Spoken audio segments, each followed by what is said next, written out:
So you think you might have poison ivy in your yard, and you might. We've all heard the saying, leaves of three, let be. But do you know what it looks like? So here we have a really good example of several plants that look pretty close to poison ivy. So I'm going to help you identify what is poison ivy and what is not poison ivy. So we have poison ivy right here. I'm not going to touch it.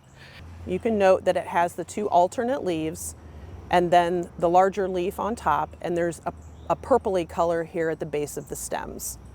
It can grow in several different forms. You can find the low growing form here. You can also find it on trees.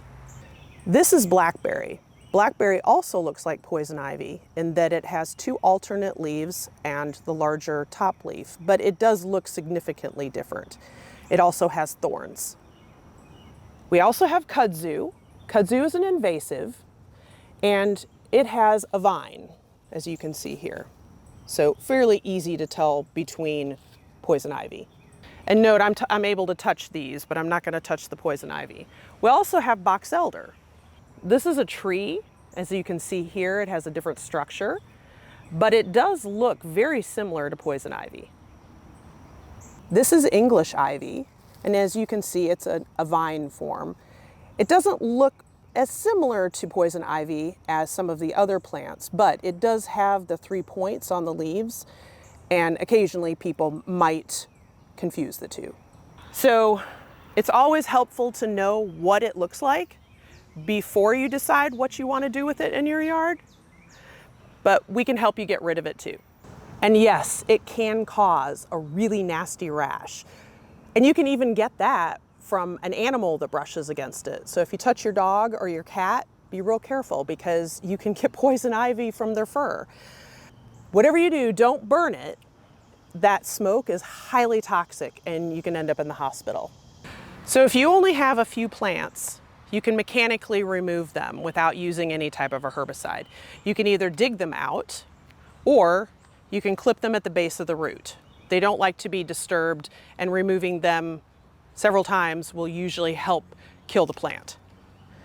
But if you want to dig them out, be very careful. Always wear some type of protective garden glove or plastic glove. Hold the plant back and dig at the base to pull it up, like that. For larger areas of poison ivy, where you don't want to dig them out, we recommend using a glyphosate-based herbicide. You'll always want to make sure that you use your personal protective equipment. So always make sure that you have a pair of gloves, preferably disposable gloves, a long sleeve shirt, long pants, closed-toed shoes, safety glasses of some sort, and a hat. You'll want to make sure that you always spray close to the plant so that you don't have any drift. You'll want to spray the plant when it's fully leafed out, preferably when it's flowering. And because it is very difficult to remove, it's pretty persistent, you'll probably need to spray 2 or 3 times to get full control. Do you need help identifying what's in your yard? Contact your local UGA Extension office through our website, extension.uga.edu.